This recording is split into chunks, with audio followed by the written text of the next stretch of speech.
Hi everybody! Today I'm going to be working in this book here, Day of the Dead colouring book. There's a couple of artists mentioned in this one. See them on the inside of the cover there. Mauro Mazzara and Andrea Bianchi, although I don't know which one drew the picture that I'm going to be working on. Those are both the artists that are cited.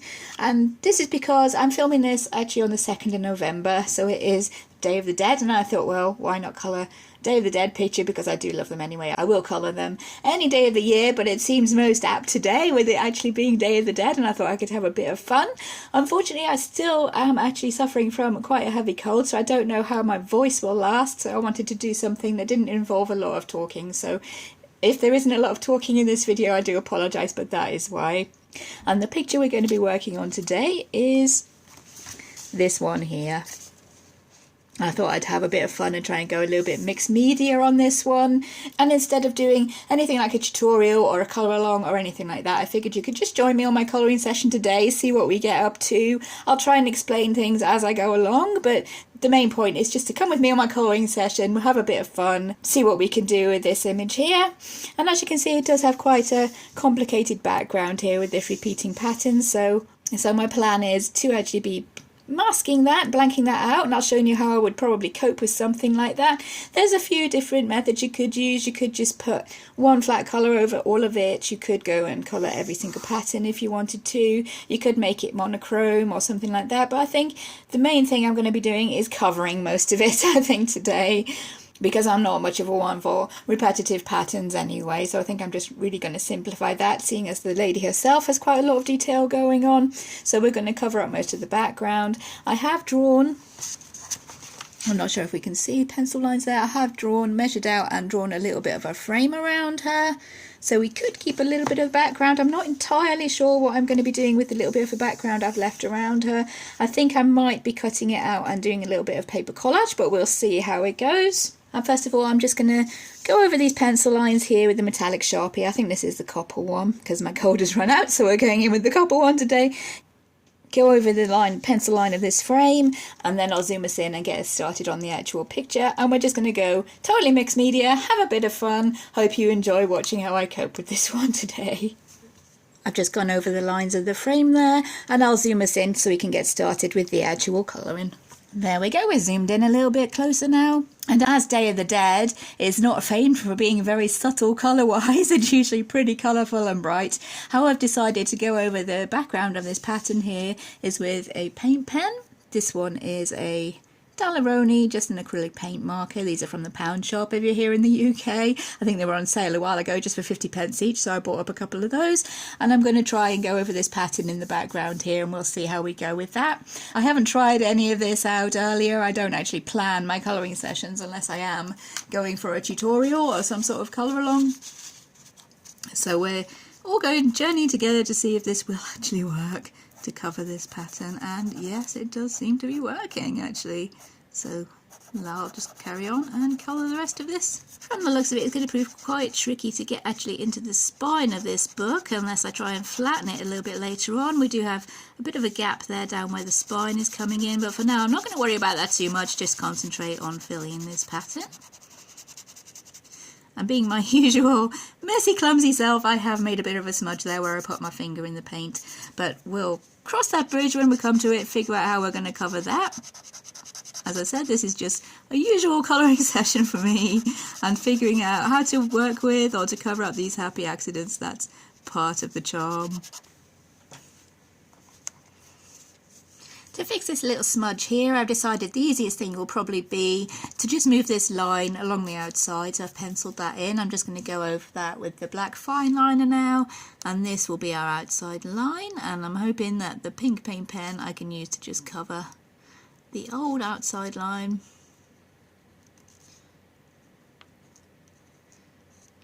And make that work. There we go, no one would ever know. And I think I'm going to give this pink in the background a second coat because that pattern is coming through, and this on this side it's starting to dry, and I'm going to try and get in a little bit closer into the spine there if I can, because that might look a little bit odd with the pattern coming through into the spine of the book there. So I'm going to see what we can do about that. That's about as close as we're going to get into the centre of the spine, I think, there. And it has given us a bit of a pink line along this facing page, but I can live with that. I think that's not really any bother. And I'm just going to go ahead and give the rest of this pink paint pen a bit of a second coat so that that pattern doesn't come through as much. And if anybody is wanting to use these paint pens in this book, it is tearing up the paper slightly. So yeah, maybe not the best of choices, but you're not going to know these things until you try. So I'm going to go through with it and just finish off giving this second coat, and maybe I can add some shading or glitter or something over the top if I don't like how it looks once I've done that. But for now, I'll just give it this second coat and see how we go. Maybe try adding a little bit of texture in with the paint pen. It might disguise the fact that the paper is starting to get slightly torn up. I'm not an expert at using these pen pens. I've only been using them for a couple of months, so I have found though that they work best when you try and hold them as upright as possible. I suppose that helps the paint flow down to the nib there, but when I colour I generally have things kind of at an angle like that, so yeah, it's kind of hard for me to remember to keep the thing upright.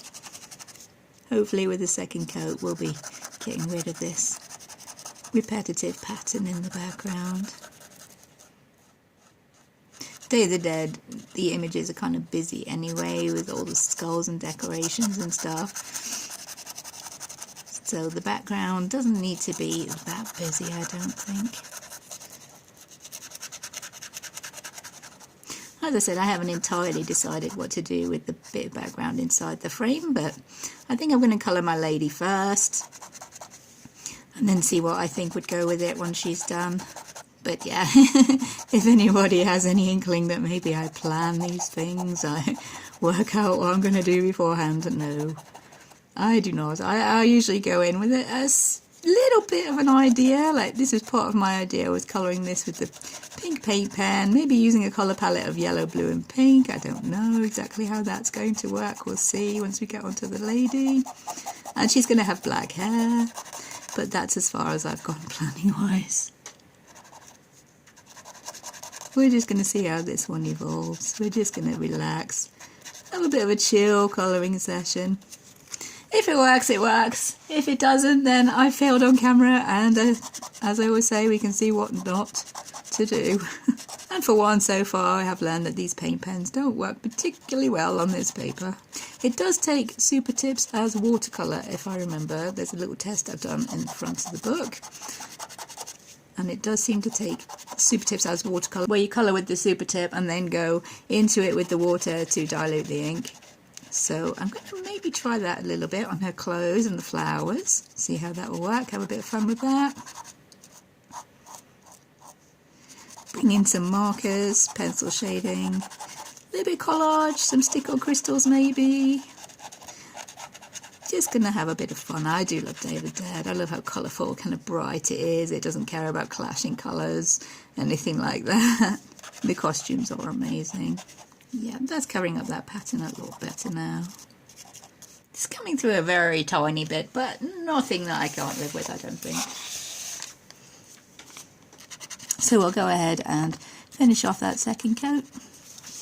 Oh, this paint pen also seems to be curling the paper somewhere here, so that might be a problem along the line. We'll have to wait and see.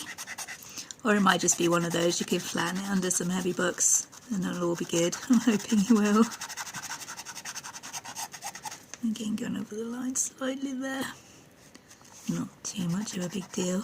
I decided my lady should be having black hair, so I'm going to base that with an Ohuhu marker. This is PB11, that's marine blue.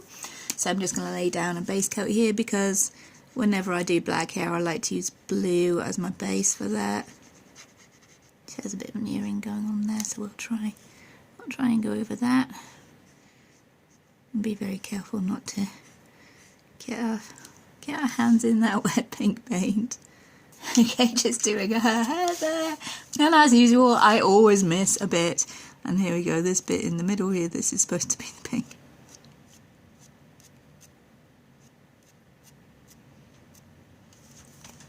Apologies for any background noise, by the way. We are having a bit of a storm at the moment going over us, so if you can hear the wind and the rain outside, I do apologise for that. There's her hair all done. And for her skin, a bit of her skin that we can see, mainly just her arms here we can see, and a little bit of her chest. The rest of her face is going to be makeup most likely. So for the rest of her skin, I am using from the skin tone set of Ohuhu, the E288 Hazelnuts.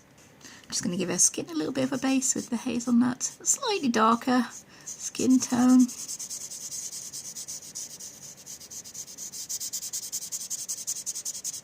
And one that I've not really tried to shade before, so this should be an interesting experience. Her gloves will probably be white, I'm thinking.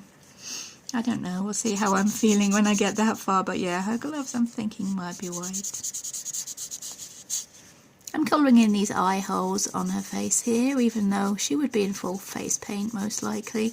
I'm going to try and shade over that with the black pencil, maybe some darker browns, to make it look as if the paint is actually over the top of her skin. I'm not sure exactly how that will work, so I'm just going to do it with her eyes. For the rest of her face, that will be the white face paint, so it'll be easier to add a little bit of skin tone on top of the white than it would be to try and colour white over the skin tone, because my whites are not that opaque in the pencils that I have. I'm thinking this part of her nose here, that would also be the black face paint on top of the skin tone, so I'll fill that in as well. See how that works. I'm not exactly sure if her ear would be skin tone or if the paint would go over her ear. I'm thinking maybe it might be more of a skin tone, have that face paint kind of fading off around the side of her face. Maybe. As usual, I'll see how it goes. And here I'm going to take a gamble because I'm seeming to remember that this book does work with using the Supertips as watercolour. So I'm going to go in with my Supertips for these flowers. I thought I'd have a bit of fun because I do love using this technique. And Supertip colours are really nice and bright, which goes with the Day of the Dead theme of nice, bright, vivid colours. So we'll see if we can make this work. Should I do them all yellow or not? A yellow, pink and a blue maybe. And then yellow up here, I'm thinking.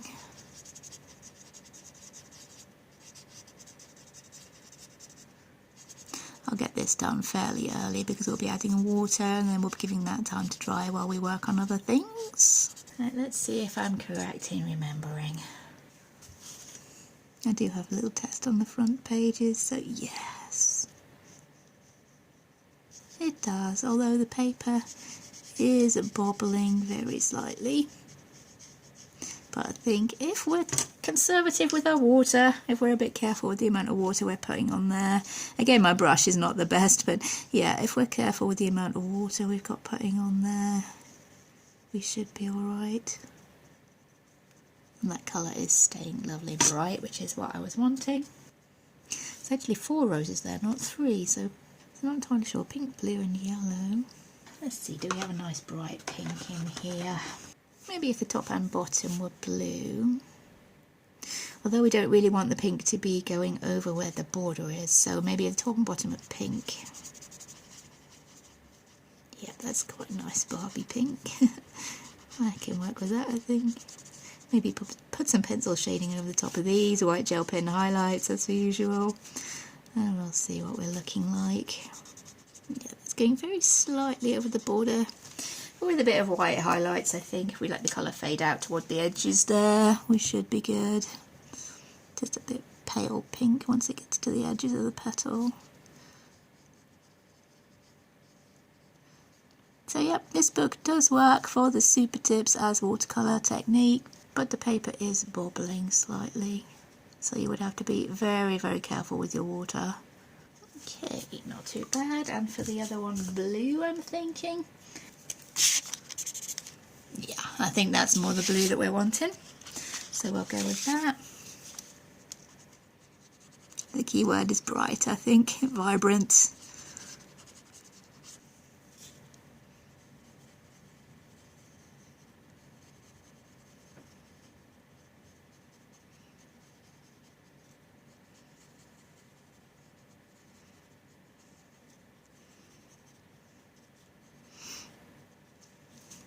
We're bleeding into the yellow a little bit there, but that does kind of heighten the watercolour kind of effect, so gonna roll with it, as I say.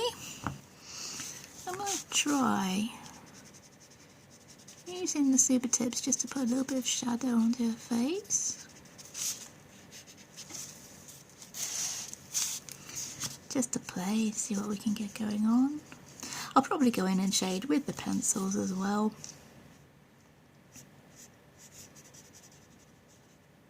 Just bring in a bit of shadows around her eye socket area. And the side of her nose.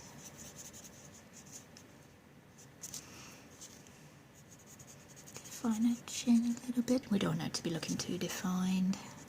And then if we shade these patterns over the top of that grey, that might be giving that colour a little bit of a shade as well.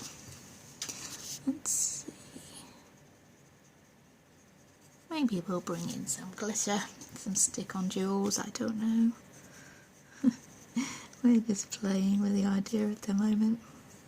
Under her hair there would probably have a little bit of a shadow. Not sure how well up that's showing on camera, but we do have a little bit of shade there on the edges of her face now, and I'm liking that. That's working really well, I think. Maybe we'll bring in some of that grey for her gloves, because I wanted her gloves to be white, so let's try bringing in a little bit of that white shading. Let's try and keep that on camera.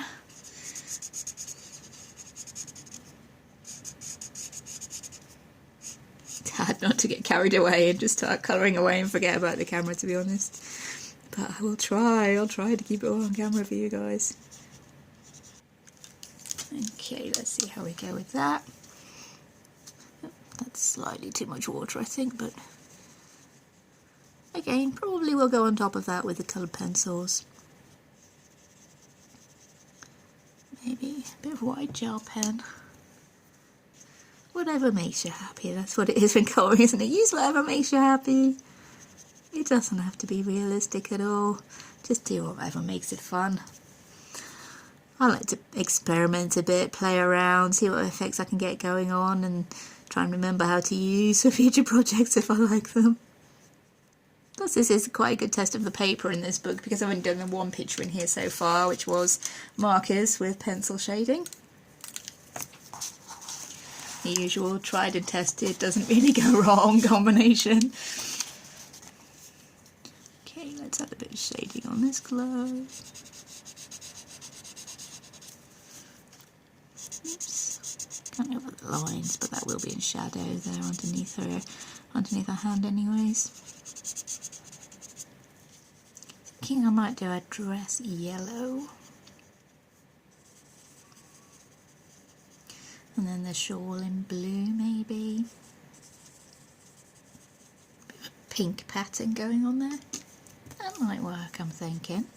Let's keep it simple and use this yellow super tip for her dress.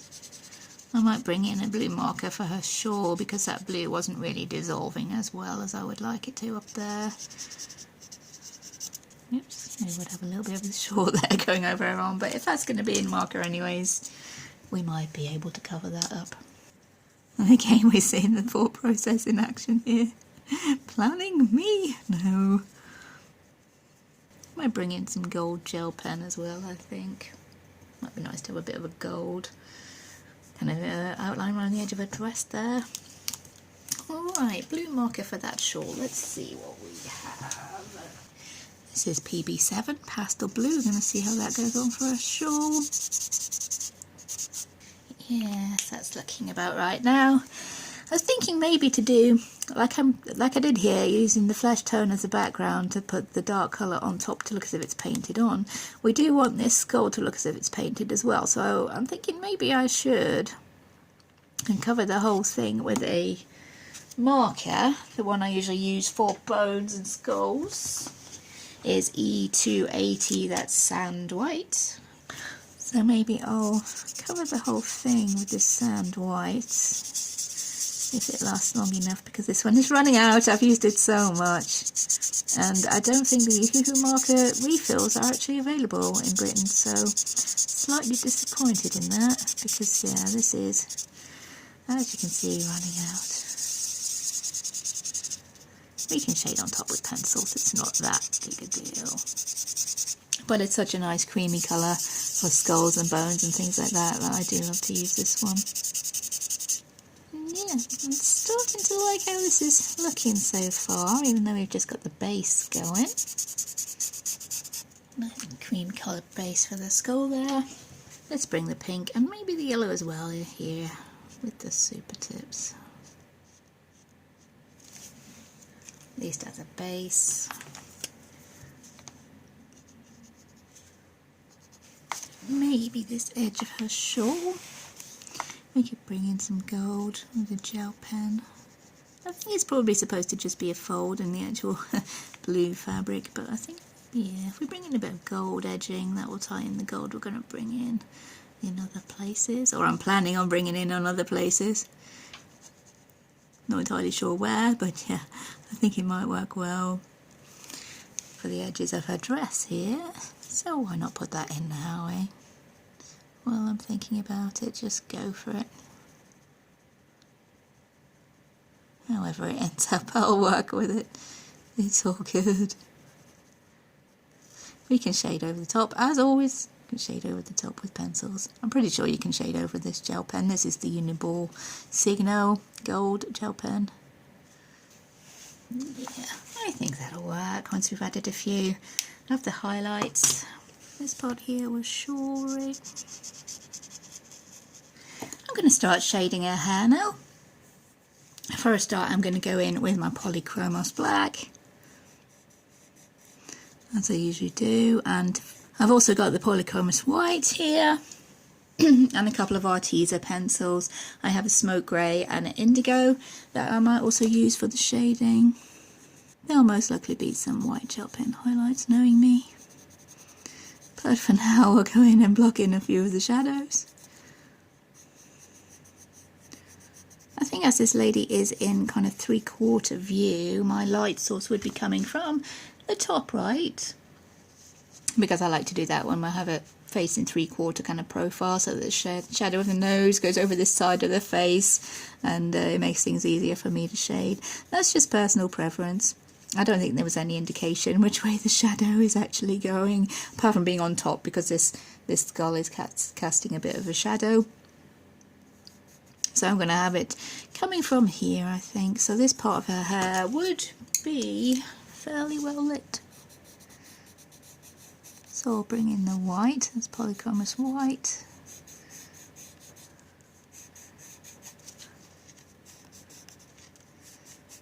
And yeah, this curling of the paper is is a bit annoying.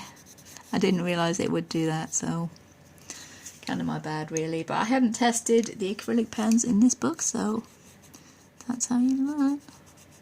It's no big deal, it's just slightly annoying. You're trying to work on top of it, it's curling up. This is the indigo blue. See those blue highlights that really shiny black hair has, and I'm going to try and blend that out with smoke grey.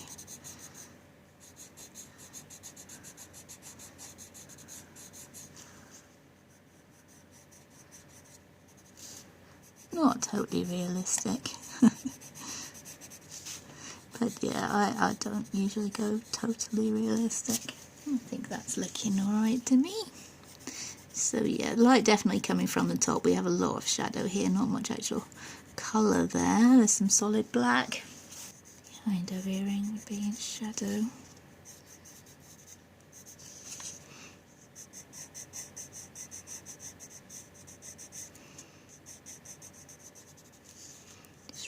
This strands, most of the hair strands are actually drawn in for us here, so not a lot of work to be doing. It's where those strand lines come in the thickest, I think, where they're closest together. I think that those will be the areas of shadow, so that's where I'm going in with the black.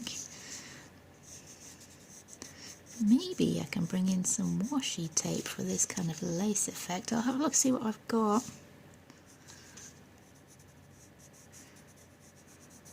This one is just for fun.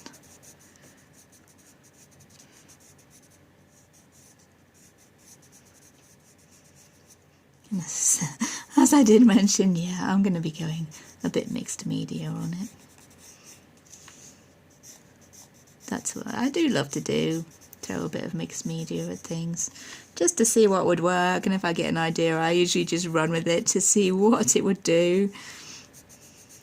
I don't tend to subscribe to the less is more school of thought.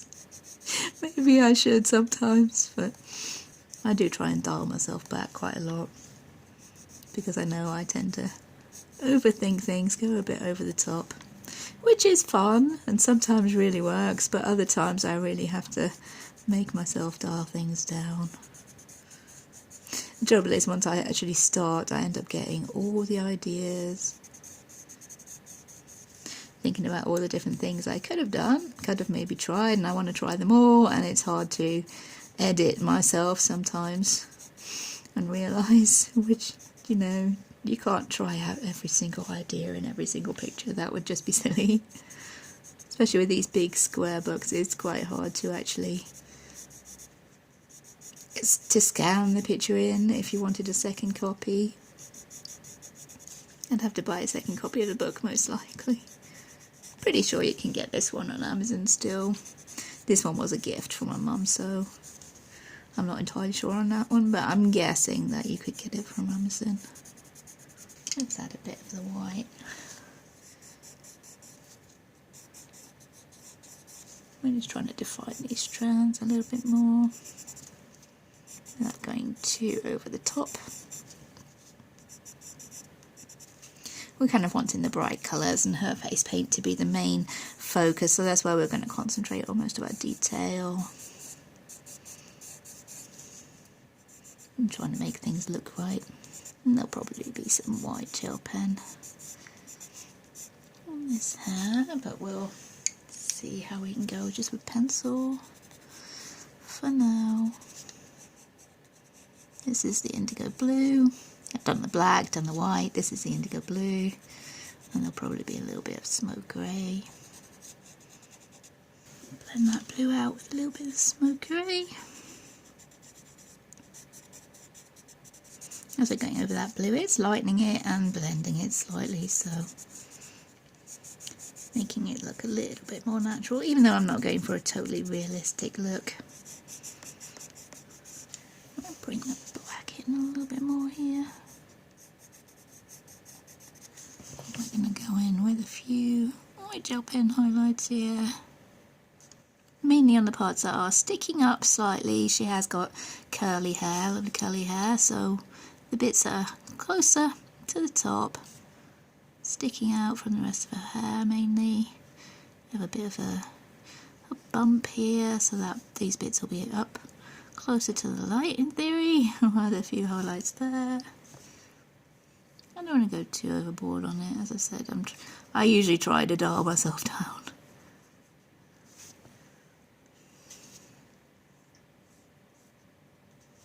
And that white gel pen will probably fade a little bit. It usually does whenever I use it over pencil. This part of her hair would be in a lot of shade, I think. There is a kind of area of black there, which does indicate the light would be coming from this side. I probably picked the right kind of place to have it coming from. So this part of her hair would have a lot more of the darker areas, not so much of the white highlights here. I want to make sure there's a lot of shade behind her face to make it actually look as if it's kind of 3D. And there wouldn't be as much detail on these parts of her hair that are in the shadow, so don't worry too much about the strands here.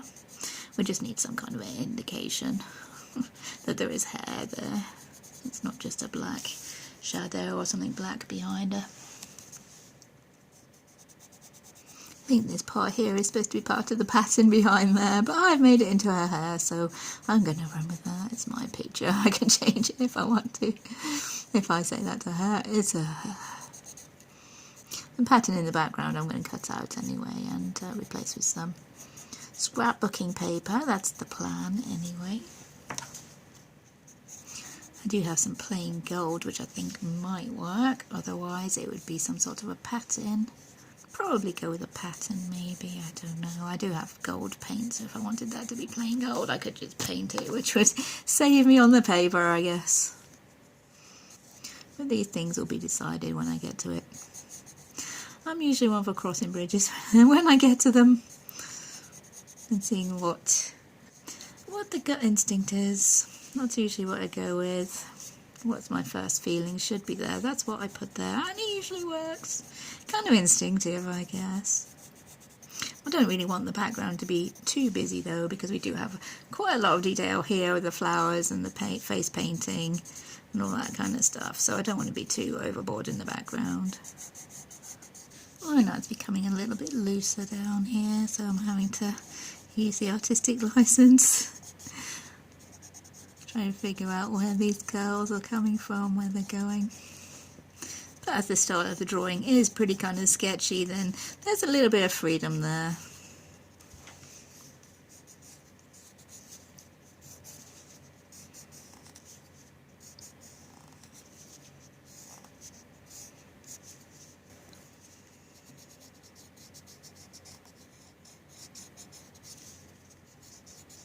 Just trying to be a little bit sketchy with my own lines here to try and match the feeling of the drawing. It is pretty sketchy pen and ink work from the looks of it. And we do need to bring in a bit more shadow here. So I'm just laying down a thin layer of this black. I'm not trying to define any strands or anything there. Just to give a bit of shading. Same behind her shoulder, I think. Let's see how that works if we bring in a few highlights on this side. It is in the shadow this side, so there wouldn't be as many highlights, but I do want to emphasise the fact that her hair is curly. So there are bits that are sticking out and curling round a bit closer to the light than the rest. Again, trying to go with the sketchy look it's got going on already. Try not to be too precise. Again, a little bit of the messy on purpose kind of look going on. But it is her face, so it's going to be the focal point. Hopefully, when we're done, her face will be the focal point. So her hair is just in the background. Doesn't need too much detail. Well, that's the way I tend to work anyway. Work mainly on the focal point, the place where you want people to be looking, and anything else is the background, it's incidental. Right. Let's look at these flowers here now. Let's see what we can do with these flowers here. For shading on the pink ones, I've brought in some Castle Arts pencils. I have brought in Azalea Pink, Bengal Rose Deep and Indian Red Light, and I'll see what we can do with those. Again, don't want to go into super detail, don't want to make it look too realistic. We are going for more of a sketchy sort of style. But I don't want to be super scribbly either, so trying to find a balance, I guess.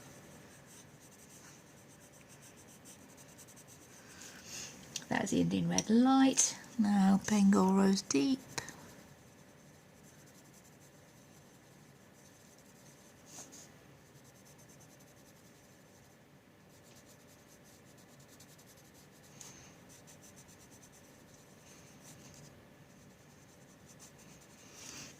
And Azalea Pink to blend out towards the end. I might bring in the white as well, just to lighten those edges, make it stand out from the background, because we have got that pink paint pen going on in the background. We'll blend it out with the white, make sure we go over the edges of the petals.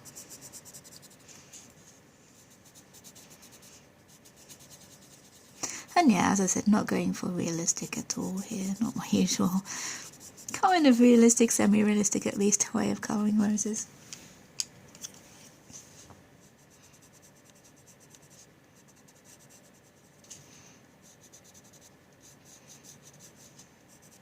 In fact, as we're so kind of graphic, we might be able to bring in the black for for our deepest shading there.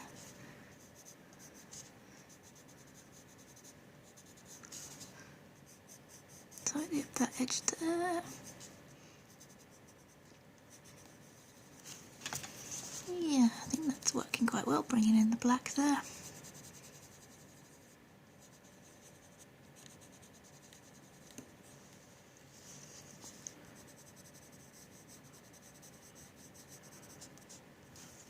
And for the usual white gel pen highlights. And these will probably fade to more of a very light pink highlight because we're going on top of the pink pen and the pink pencil. And it does tend to bleed through with these white gel pens. I don't know if it does with all gel pens, but with these ones it does, so I kind of expect it. Okay, gotten used to it by now, kind of knowing how to work around it. We'll do the same for this pink rose down here.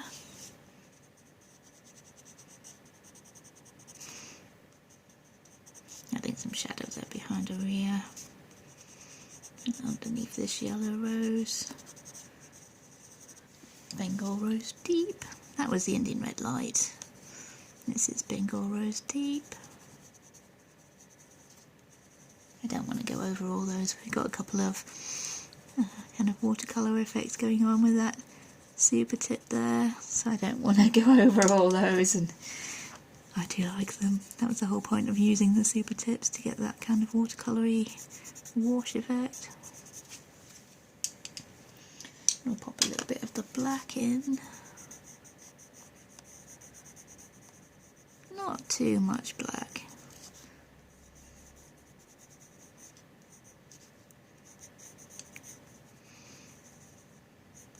But as this picture is fairly heavy on the black shading anyway, I figured it wouldn't hurt.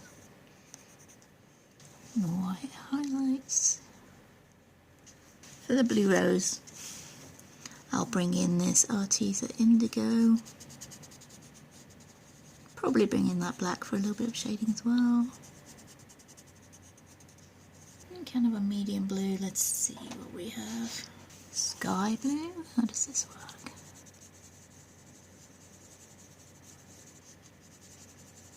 Yeah, we'll run with that. I think if we blend that out with the white like we did with the pink ones, that should work quite well.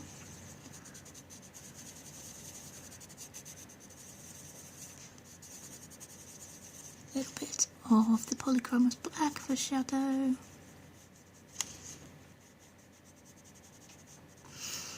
And white highlights. I do tend to put in my highlights as I go along because I like to see how it would look, if it looks how I would envision it, but yeah, I would recommend waiting till the end if you possibly can and doing them all then. Okay, for the yellow flowers I have got brown ochre and yellow ochre light. Let's see what these look like. Again, I don't really want to go over the kind of blobby effects we've got going on. This is going in with the brown ochre for the main shadows at first. And yellow ochre light. I think maybe black might be too harsh for that. So I'm going to try the burnt umber. Yeah, I think that works a little bit better than the black. Again, the white around the edges. A little bit of blending.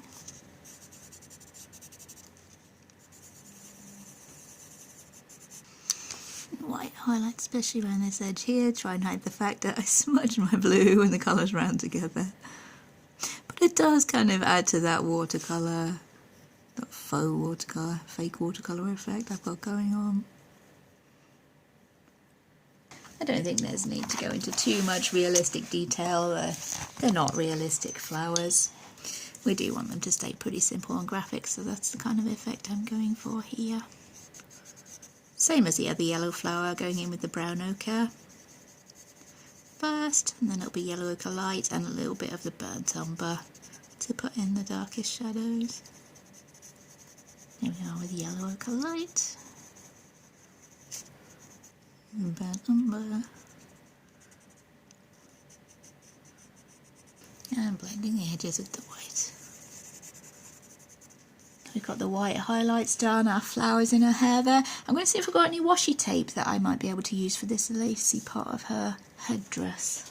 This is the washi tape I've decided to go for, to add a little bit of a lacy effect to this headdress she's got going on. I've kept with black and white. It's the same washi tape I used in my Jessie and James picture, if anyone's seen that in my finished pages video. Yeah, it's the same washi tape I used for that. It's just this one here. This kind of flowery lacy effect on it, and I thought it might work quite well for her headdress. I've just shaded on top with a little bit of the black polychromos and added a little bit of white gel pen highlights. So if you are going to use washi tape in your colourings like that, it's best if you test beforehand whether you can work on top of it with the pencils or whether you can use your gel pen or whatever you want to use on top of it, because some are really shiny and they won't let you work on top of them with pencil. This one though does, so